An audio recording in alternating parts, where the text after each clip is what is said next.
الحمد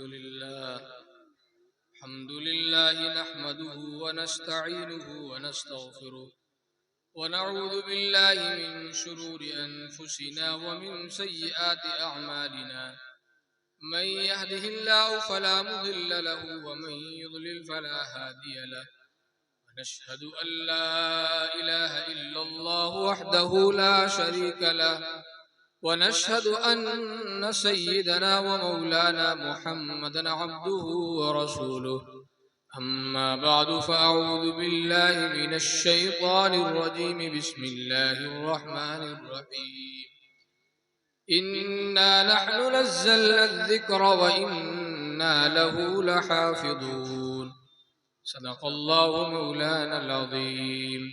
وقال النبي صلى الله عليه وسلم من قرأ القرآن فاستظهر فأحل حلاله وحرم حرامه أدخله الله الجنة وشفعه من أهل بيته كلهم قد وجبت له النار او كما قال علیہ الصلاۃ والسلام. معزز سامعین کرام، اسٹیج پر اور فلوز علماء کرام، یہ آج مجلس اور محفل جو ہے یہ قرآن کریم کی برکت سے سجائی گئی ہے. آج حفاظ کرام کی درجہ بندی ہوئی. قرآن کریم سے پہلے آسمانی جو کتابیں تھیں اس کے درمیان اور اس میں تحریف رد و بدل کر دیا گیا، اور اس کی خصوصیت یہ تھی کہ ان کتابوں کے جو ہے حفاظ صرف اس کے حاملین یعنی انبیاء ہوتے ہیں. اور قرآن کریم کی خصوصیت یہ ہے کہ نبی کے ساتھ ساتھ نبی کی امت بھی اس کی حامل اور حافظ ہوا کرتی. قرآن کریم میں اب اللہ تعالیٰ نے جیسے اور کتابوں میں تحریف کی گئی، لیکن قرآن کریم میں تحریف کی طاقت کسی کو حاصل نہیں.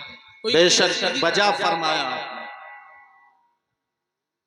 کوئی جو ہے کیسی بھی طاقت کا مالک ہو، روشن خیال ہو، اور قرآن کریم میں اگر ایک حرف کو ادھر سے ادھر کرنا چاہے تو نہیں کر سکتا.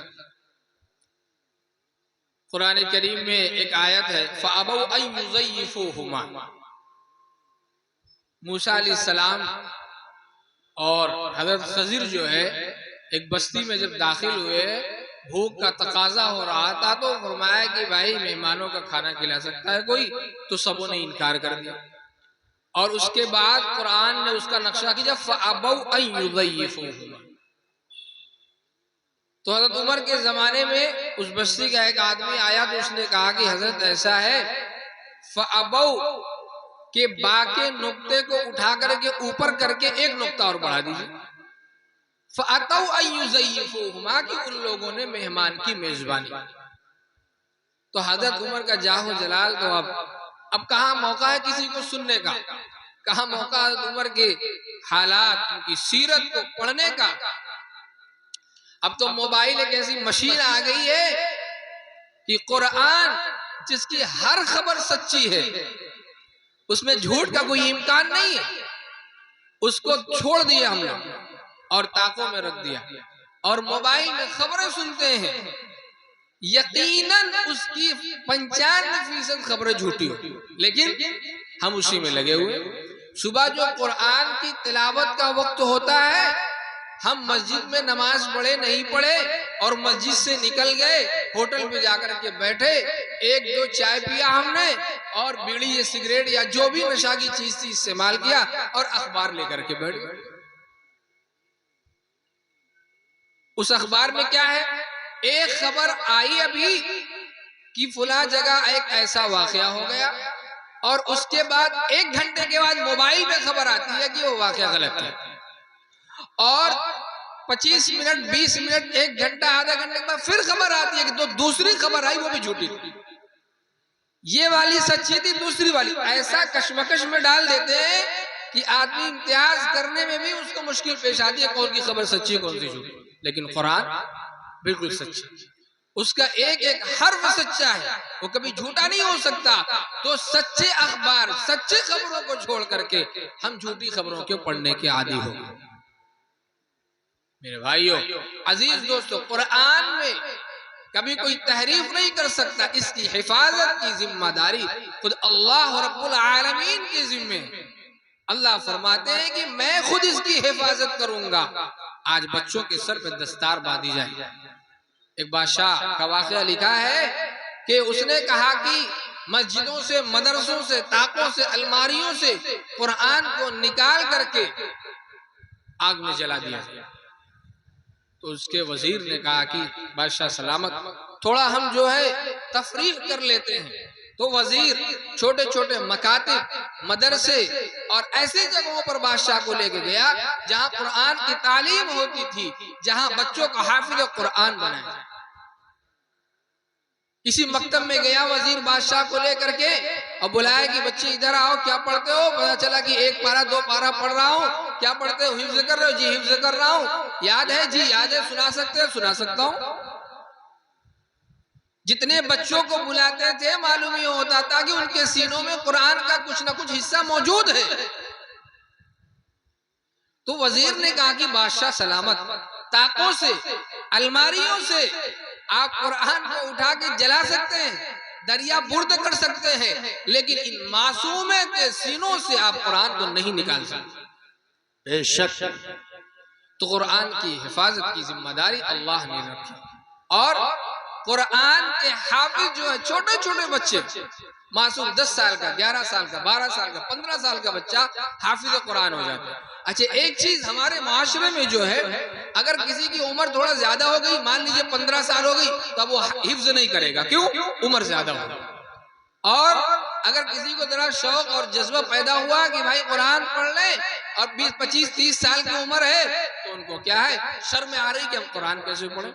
اب بتائیے کہ رسول اللہ صلی اللہ علیہ وسلم پر جب قرآن نازل ہو رہا ہے، کیا اللہ کے رسول بچپن کا زمانہ ہے؟ کیا سارے صحابہ کے بچپن کا زمانہ ہے؟ صحابہ کی عمریں ہیں، اس میں سے سلمان فارسی کی عمر آپ دیکھ لیجئے، ایک روایت کے مطابق 250 سال، ایک روایت کے مطابق 350 سال. 350 سال کا بڈھا بھی قرآن کریم حفظ کرتا ہے. اور آج ہم کو شرم آتی ہے قرآن پڑھتے ہوئے، حافظ صاحب سے، امام صاحب سے قرآن کی تصحیح کرتے ہوئے شرم آتی ہے. میرے بھائیو جب آخرت کا استحضار ہوگا، اللہ کی محبت ہوگی اور ہم سیکھنا چاہیں گے، تو آپ بتائیے کہ اگر ہم سے کوئی سورہ فاتحہ پڑھنے کے لیے کہہ دے تو ہم صحیح طریقے سے نہیں پڑھ پائیں گے. اچھا ہم اپنی بے عزتی محسوس کرتے ہیں اس کو سیکھنے کے لیے، لیکن آپ بتائیے آپ تھوڑے دن کی بے عزتی محسوس کر لیجئے مثال کے طور پر، اس کو سیکھ لیجئے، پھر اس کے بعد لوگوں کو سکھائیے. حدیث پاک میں اللہ کے رسول نے فرمایا کہ سیکھنے قرآن کو سیکھنے سکھانے والی جماعت سب سے بہترین جماعت، سب سے بہترین جماعت ہے. آج ہم اپنی عزتوں کو اور اپنے مراتب کو دنیا کی تعلیم میں، دنیا کی دولتوں میں اور دنیا کی عزت و جاہ میں ڈھونڈتے ہیں. میرے بھائیو وَلِلَّهِ الْعِزَّةُ وَلِرَسُولِهِ وَلِلْمُؤْمِنِينَ. آگے قرآن کہتا ہے وَلَكِنَّ الْمُنَافِقِينَ لَا يَعْلَمُونَ، اور دوسری آیت میں ہے وَلَكِنَّ الْمُنَافِقِينَ لَا يَفْقَهُونَ.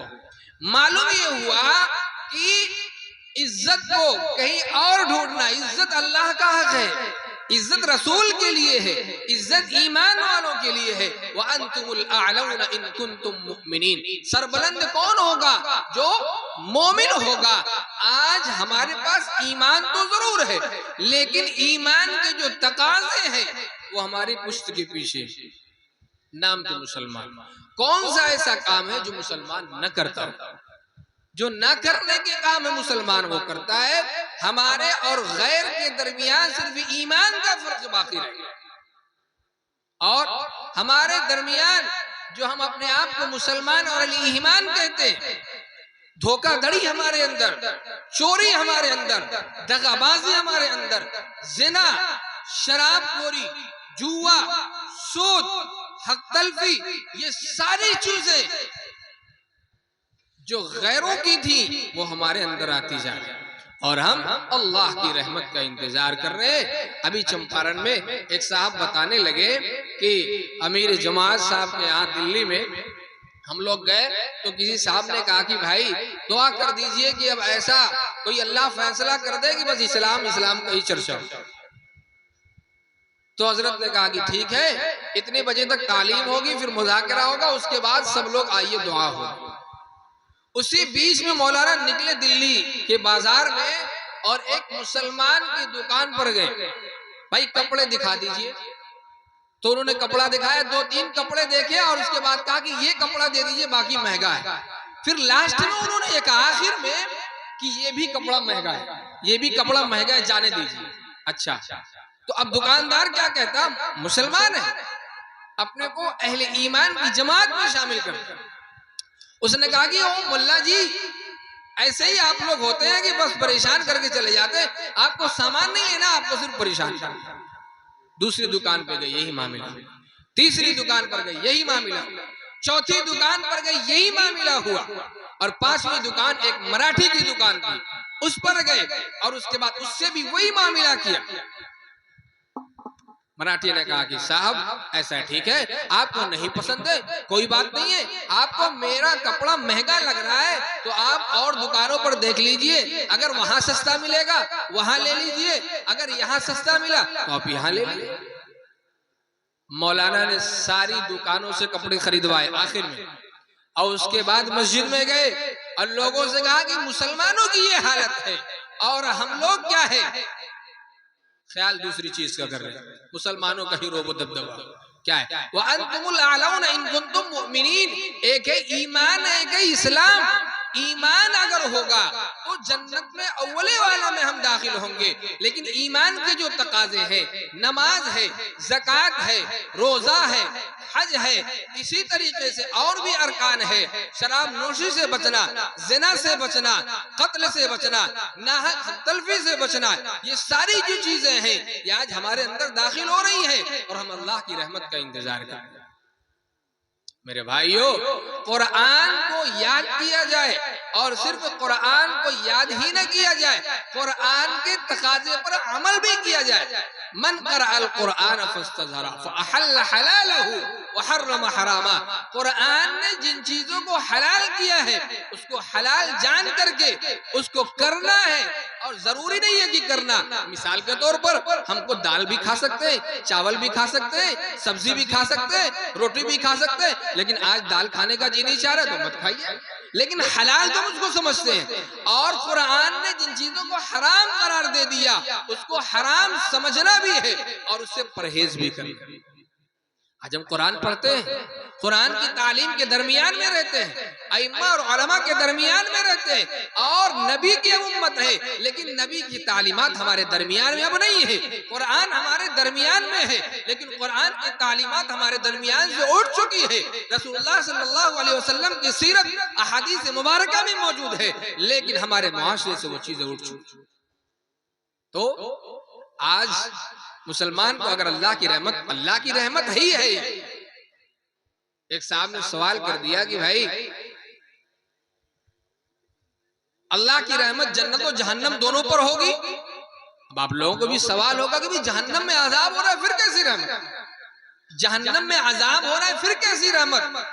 مفسرین نے لکھا ہے کہ جہنم میں جہنمیوں کو جتنا عذاب ہو رہا ہے اللہ تعالیٰ اس سے بھی زیادہ عذاب دینے کی طاقت رکھتا ہے، اور جتنی اللہ عذاب دینے کی طاقت رکھتا ہے اتنا عذاب نہیں دے رہا۔ اس کا مطلب اب بھی رحمت اللہ کی، اب بھی اللہ کی رحمت ہے۔ تو اللہ کی رحمت ہم پر آج بھی ہے، لیکن میرے بھائیو صحابہ کی جماعت کو آپ دیکھیے، پھٹے پرانے کپڑوں میں اور فقیرانہ زندگی گزارتے تھے، لیکن جدھر بھی جاتے تھے سربلند ہوتے تھے، کیونکہ ایمان ان کے اندر تھا اور ایمان کے جو تقاضے تھے اس پر مکمل عمل کرتے۔ اور آج ایمان کے جو تقاضے ہم اس پر عمل نہیں کرتے۔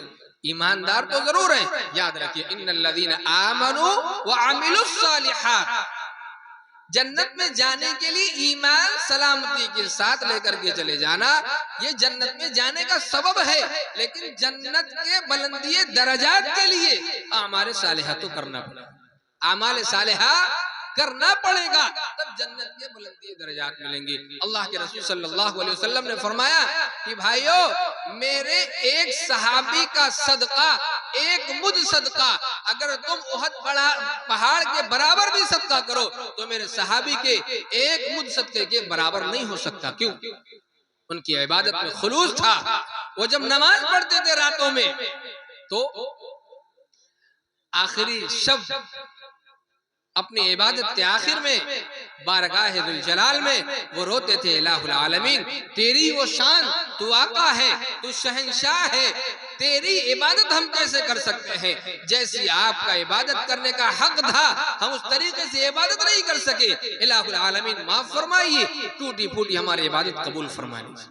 لیکن آج ہم میں کوئی ادنا سا بھی اگر عالم ہو گیا اور وہ مسجد میں جانے لگا تو اپنے کو ہی سب سے بڑا عالم، سب سے بڑا عبادت گزار، سب سے بڑا تہجد گزار سمجھتا ہے۔ یاد رکھیے کہ اگر ہمارے اندر خلوص نہیں ہوگا، فرمایا اللہ کے رسول نے اخلص دینک یا معاذ یکفیک العمل القلیل، اسی لیے تو صحابہ کے ایک مد صدقہ ہمارے احد پہاڑ کے برابر سونا خرچ کرنے کے برابر بھی نہیں ہو سکتا۔ کیوں؟ ان کا خلوص تھا، ان کا خلوص تھا کہ تھوڑا بھی صدقہ بہت ہو جاتا تھا۔ آپ ساری دنیا صدقے میں دے دیجئے، اگر ہمارے اور آپ کے اندر ریا جیسی بیماری موجود ہے اللہ کے دربار میں قبول نہیں ہوگا۔ اسی کو تو اللہ کے رسول نے فرمایا کہ یہ کیا ہے؟ شرک خفی ہے، شرک خفی۔ ایک شرک تو ظاہر ہے کہ بھائی وہ پیپل کا درخت ہے، اس میں سے تھوڑا عجیب طرح کی آواز آئی تو بس اسی کو خدا مان بیٹھے، اور کوئی آدمی جو ہے اس کی طاقت کچھ زیادہ ہو گئی عام لوگوں سے تو اسی کو خدا مان بیٹھے۔ تو اس طریقے کی جو ساری چیزیں ہوتی ہیں اس میں وہ لوگ کیا ہے؟ ایک جماعت ان کو خدا مان بیٹھتی ہے، اس کی پرستش کرنے لگتی ہے، پوجا کرنے لگتی ہے۔ لیکن مسلمان ایسا نہیں کرتا، مسلمان اللہ کی عبادت کرتا ہے، مسلمان اللہ کا بندہ ہے۔ ہمارے لیے سب سے بڑی چیز کیا ہے؟ اللہ کی بندگی، سب سے بڑی چیز اللہ کی بندگی ہے۔ اور اللہ کے رسول صلی اللہ علیہ وسلم کو بھی اللہ نے بندہ کہہ کر کے پکارا۔ جب ہم بندے ہیں تو ہمارا کام بندگی کا ہے۔ یہ ایک موبائل کی مشین، ایک موبائل ہے، مثال کے طور پر اس موبائل پہ جس نے موبائل بنایا تھا اس نے صرف کیا ہے؟ دوست و احباب ایک دوسرے سے رشتہ جوڑنے کے لیے اس کو بنایا تھا۔ اگر اس کا نیٹ ورک ہی خراب ہو جائے، اس کی آئی سی نیٹ ورک کی شارٹ ہو جائے، یہ کام نہ کرے تو یہ بے کام ہے، یہ کسی بھی کام کا نہیں ہے۔ آپ اس کو شو روم میں لے جا کر کے رکھے تو بس ایک چھوٹی سی مشین ہے، کسی بھی کام کی نہیں۔ تو اس کا اصل کام کیا ہے؟ اس کا اصل کام یہ ہے کہ ایک دوسرے سے رابطہ کروائے۔ ہمارا اصل کام کیا ہے؟ ہم کسی کے بندے، کسی کے بنائے ہوئے، کسی چیز کے لیے بنائے گئے ہیں۔ وما خلقت الجن والانس الا ليعبدون، لیعبدون کی تعریف مفسرین لیعرفون سے کرتے ہیں۔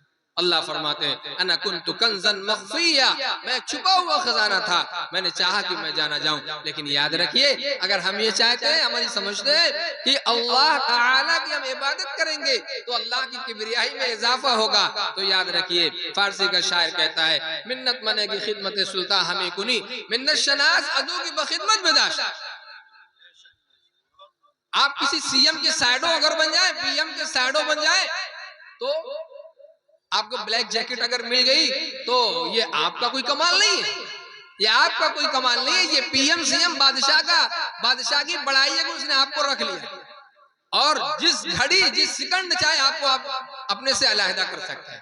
تو اپنی بڑائی مت سمجھیے، بادشاہ کی بڑائی سمجھیے کہ اس نے آپ کے لیے رکھا ہے۔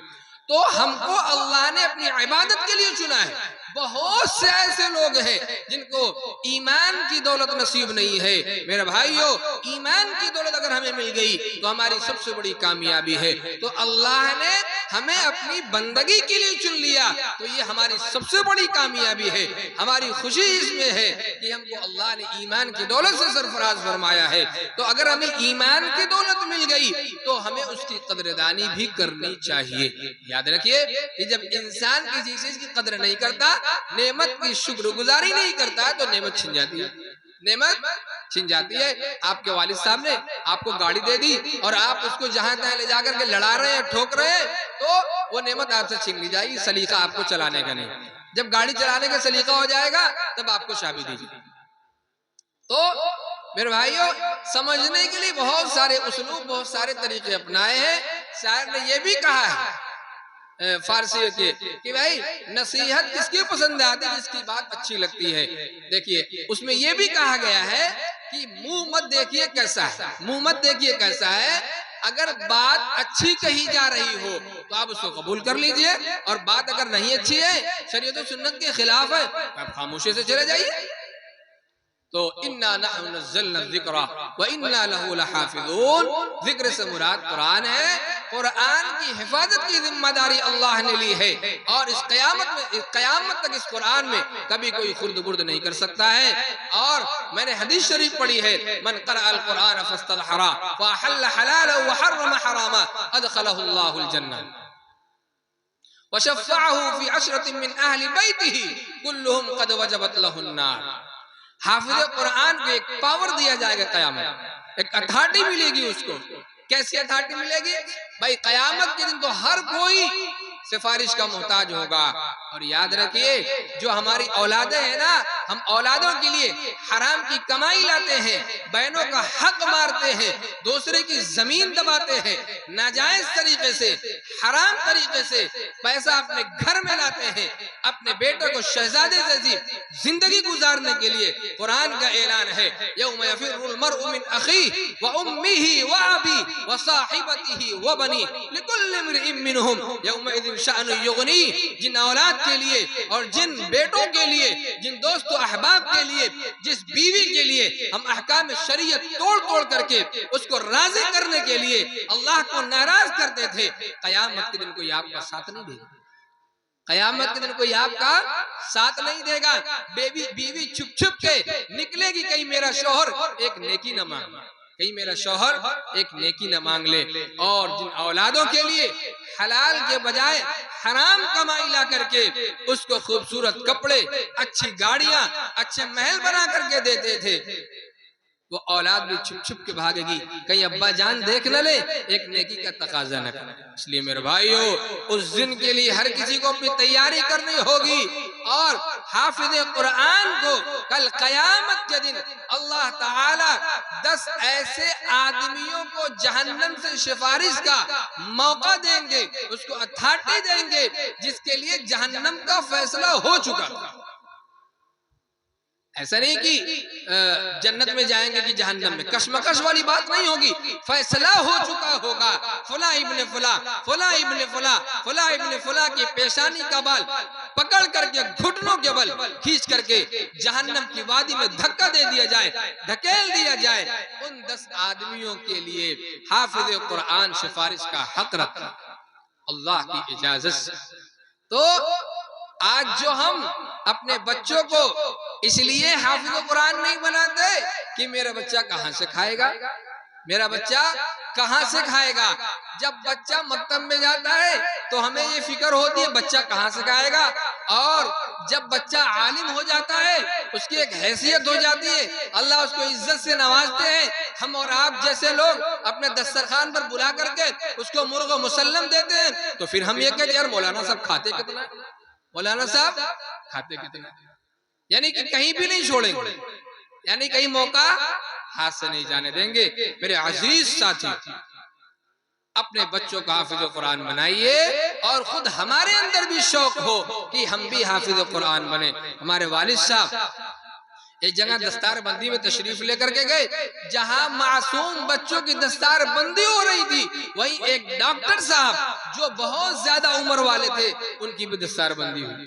داڑھی سفید ہو چکی تھی، بال سفید ہو چکے تھے، لیکن اللہ کی رضا ان کو مل رہی تھی، اللہ کی رضا چاہتے تھے. حافظ قرآن کے بارے میں آتا ہے ہم لوگ جنت چاہتے ہیں نا، ہم لوگ کے اندر تقاضا ہوتا ہے جنت ہم کو مل جائے، لیکن حافظ قرآن کو اللہ نے ایسی فضیلت دی ہے کہ جنت حافظ قرآن کو چاہیے، جنت حافظ قرآن کو چاہیے. میرے بھائیو عزیز ساتھیو، حافظ قرآن کو اللہ تعالی یہ عزت و اکرام سے نوازیں گے کہ 10 ایسے آدمیوں کو جہنم سے نکالے گا جن کے لیے جہنم کا فیصلہ ہو چکا. اور اگر ہمارا بیٹا حافظ ہو گیا، آپ کا بیٹا حافظ ہو گیا، تو ہمیں بھی عزت و اکرام سے اللہ تعالیٰ جس دن اولین اور آخرین جمع ہوں گے، جس دن وہ لوگ بھی جمع ہوں گے جو دنیا میں ہم سے دشمنیاں کرتے تھے، اور وہ لوگ بھی جمع ہوں گے جو ہمارے بچے کو حافظ بنتا ہوا دیکھ کر کے ہم سے چڑھتے تھے کہ اس کا بچہ تو اس نے گریجویشن نہیں کیا اور اس نے انگریزی تعلیم حاصل نہیں کی، اس کی کیا عزت ہے، پھٹے کپڑے پہنتا ہے، پرانے کپڑے پہنتا ہے، معمولی کھانا کھاتا ہے، معمولی زندگی بسر کرتا ہے۔ کل قیامت کے دن میدان محشر میں وہ لوگ بھی موجود ہوں گے، اپنی آنکھوں سے دیکھیں گے حافظ قرآن کی عزت کو اور ہماری اور آپ کی بھی عزت کو، کہ اللہ تعالی حافظ قرآن کے والدین کے سر پر ایسا تاج رکھیں گے جس سے حدیث پاک میں آتا ہے کہ اگر وہ تاج جیسے ایسا محسوس ہوگا کہ جیسے کسی کے گھر میں سورج اتر آئے۔ آپ لوگ تو زیادہ جانتے ہیں، یہ ٹیکنیکل زمانہ ہے، سائنس کا زمانہ ہے، یہ سورج کتنی اوپر ہے، سورج کتنی اوپر ہے، ساری دنیا کو روشن کر دیتا ہے، ساری دنیا کو روشن کر دیتا ہے۔ اور جب اگر سورج گھر میں اتر آئے، اگر سورج گھر میں اتر جائے تو کتنی روشنی ہوگی۔ اور صرف یہی فضیلت نہیں ہے کہ حافظ قرآن کے والدین کے سر پر سورج جیسا روشن تاج رکھا جائے گا تو اس کا گھر روشن ہو جائے گا۔ بہت سارے فضائل ہیں، بہت سارے فضائل ہیں۔ میرے بھائیوں، اپنے آپ کو دینی تعلیم سے آراستہ کرنا چاہیے۔ اور آج کچھ دن پہلے جو ہے ہم ناگپور سفر میں گئے تو آئیڈیا کمپنی کے ایک آفیسر ہے، وہ عالم بھی بامشرہ ہے، پنج وقتہ نمازی بھی ہے۔ آج ہمارے معاشرے میں جو ارتداد کی آگ پھیل رہی ہے نا، اس کی سب سے بڑی وجہ یہ ہے کہ ہمارے عقائد درست نہیں۔ اور علماء پہلے جو کہتے تھے کہ انگریزی تعلیم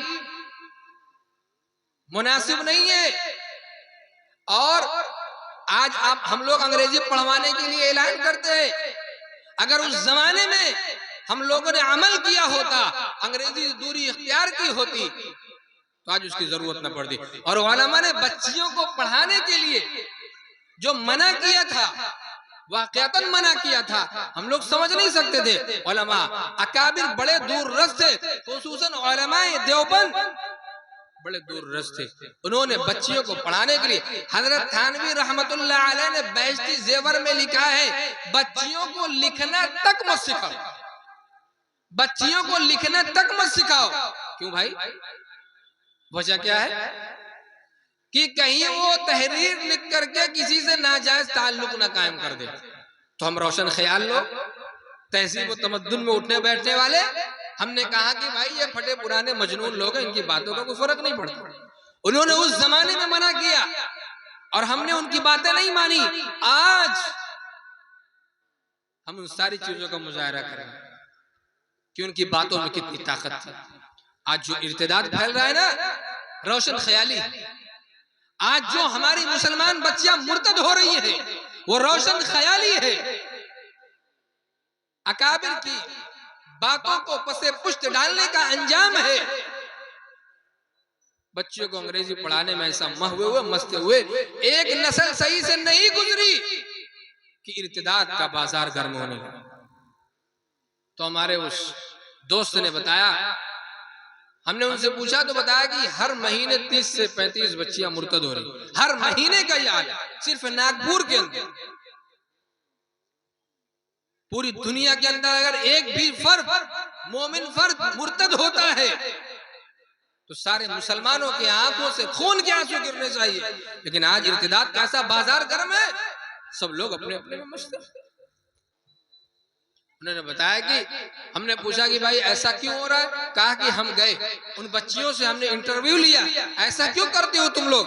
تو ان لوگوں نے بتایا کہ ہمارے نوجوان بچے، نوجوان لڑکے جن سے ساتھ ہم بیاہ کر کے ان کے ساتھ جائیں گی، وہ آوارگی کرتے ہیں، ان کی تعلیم میں ان کا کوئی کردار نہیں ہے، وہ پڑھنے کے لیے آتے ہیں، بس نام کے لیے پڑھتے ہیں، ان کا کوئی گریجویشن نہیں ہے، ان کی کوئی تعلیم نہیں ہے، وہ تعلیم میں بالکل پیچھے ہیں اور ہم تعلیم میں آگے ہیں، اور جس سے ہم شادیاں کر رہی ہیں اور جس کے ساتھ ہم اپنے اسلام کو چھوڑ کر کے ان کے ساتھ جا رہی ہیں، وہ تعلیم میں آگے ہیں، اس لیے ہم ان کے ساتھ جا رہے ہیں۔ یہاں پہ دو باتوں کا دھیان دینا، ایک یہ چیز کہ ان کی تعلیم کے لیے، دنیاوی تعلیم کے لیے، دنیاوی تعلیم میں طاقت کیا ہے؟ پیسہ ہے، دنیاوی تعلیم میں پیسہ ہے۔ اسی زمانے میں اللہ کے رسول نے فرمایا میرے امت کے درمیان جب مال آئے گا تو امت راستے سے بھٹک جائے گا۔ تو پیسے کے لیے ہماری بیٹیاں کیا ہیں؟ ارتداد کی ظلمت میں جا رہی ہے، ایمان کو چھوڑ رہی ہے، اسلام کو چھوڑ رہی ہے، رسول اللہ صلی اللہ علیہ وسلم کی حدیث پر عمل نہ کر کے، عقائد کو چھوڑ کر کے، قرآن پر عمل نہ کر کے ایمان کو چھوڑ رہی ہے۔ ان کے ایسا معلوم ہوتا ہے کہ بچپن میں انہیں اسلام سکھایا نہیں ہے۔ کیوں؟ اس لیے کہ اگر ادنا بھی ایمان والا ہوگا تو اپنے ایمان کو چھوڑنا برداشت نہیں کرے گا، ایمان چھوڑنا برداشت نہیں کرے گا۔ ایسا لگتا ہے کہ ہماری نسلیں جو آ رہی ہیں بس مسلمان نسل کے اعتبار سے، مسلمان نسل کے اعتبار سے، حقیقت میں مسلمان نہیں ہے۔ تو ان کو دنیا کیا ہے؟ ان کے سامنے ہے۔ دوسری چیز یہ ہے کہ پہلی بات ان میں جو ہماری بچیاں ہیں ان کے عقائد درست کیے جائیں، ان کی اسلام میں مضبوطی کی جائے۔ اسلام کے آپ بتائیے ان کو جا کر کے کہ اس دنیا کے بعد بھی ایک دنیا ہے، اس دنیا کے بعد بھی ایک دنیا، یہ دنیا فنا ہونے والی ہے، یہ دنیا ختم ہو جائے گی، یا ہمیشہ ہمیشہ کے لیے ہم لوگ آئے نہیں ہیں۔ اس دنیا کے بعد بھی ایک دنیا ہے جس کے لیے ہمیں تیاری کرنی ہے۔ اور دوسری چیز ہمارے نوجوان جو ہیں آج موبائلوں میں اپنی زندگیاں برباد کر رہے ہیں، نوجوانوں کا کوئی کردار نہیں ہے۔ آپ دیکھ لیجئے ایک نوجوان بچہ وہ محنت کرتا ہے، کوشش کرتا ہے اور جد و جہد کرتا ہے، ایک زمانہ آتا ہے وہ پائلٹ بن کر کے جہاز اڑاتا ہے، پائلٹ بن کر کے وہ جہاز اڑاتا ہے۔ ہمارا نوجوان گلیوں میں، کوچوں میں، دروازوں پر، سرحدوں پر، مسجد کی دیواروں سے لگ کر کے اور عیاشیوں کی جگہوں پر پہنچ کر کے اپنی زندگیوں کو کیا ہے؟ برباد کر رہا ہے، اپنی زندگیوں سے کھلواڑ کر رہا ہے، اس کے آگے کا کوئی ٹارگٹ نہیں ہے۔ اس لیے میرے بھائیو، ہمارے نوجوان لوگ جو ہیں، نہیں تیرا نشیمن قصر سلطانی کے گنبد پر تو شاہی ہے، بسیرا کر پہاڑوں کی چڑھا۔ عمر فاروق رضی اللہ تعالیٰ عنہ بیت المقدس کی سرحد میں جب داخل ہوتے ہیں، ہوائی جہاز سے جا رہے ہیں، ہوائی جہاز سے جا رہے ہیں، مہنگی گاڑی سے جا رہے ہیں، کچھ نہیں، ایک اونٹ ہے، پھٹے کپڑے ہیں، کپڑوں میں پیوند لگے ہوئے ہیں، اور باری ایسی کہ خلیفۃ المسلمین اونٹ کی نکیل پکڑے ہوئے ہیں اور غلام اونٹ کی پشت پر بیٹھا ہوا، بیت المقدس فتح ہو رہا ہے۔ تو اگر ہم یہ چاہیں کہ اسلام کی ترقی ہماری تدبیروں سے ہوگی، کبھی ترقی نہیں کر سکتے۔ بھی کل ایک جگہ پروگرام تھا، وہاں پہ کچھ مکالمے ایسے ہوئے کہ جو شریعت و سنت کے خلاف تھا، تو دعوت کے لیے ہم نے اس میں یہی بیان کیا کہ دعوت کے لیے جو ہے کوئی بھی طریقہ نہیں اپنایا جا سکتا۔ آپ کو لگے کہ اس طریقے سے دعوت پہنچ جائے گی تو بس پہنچانے لگے، نہیں۔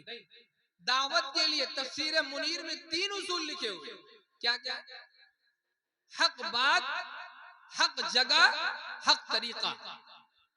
حق بات بھی آپ کہیں اور جگہ بھی حق ہو، اور جو آپ طریقہ اپنا رہے ہیں دعوت کا، تبلیغ کا، وہ طریقہ بھی حق ہو۔ ایسا نہیں ہے کہ شرابی کو شراب سے نکالنے کے لیے ہم اپنے ہی منہ میں شراب کی بوتل لگا لیں، جائز نہیں ہے۔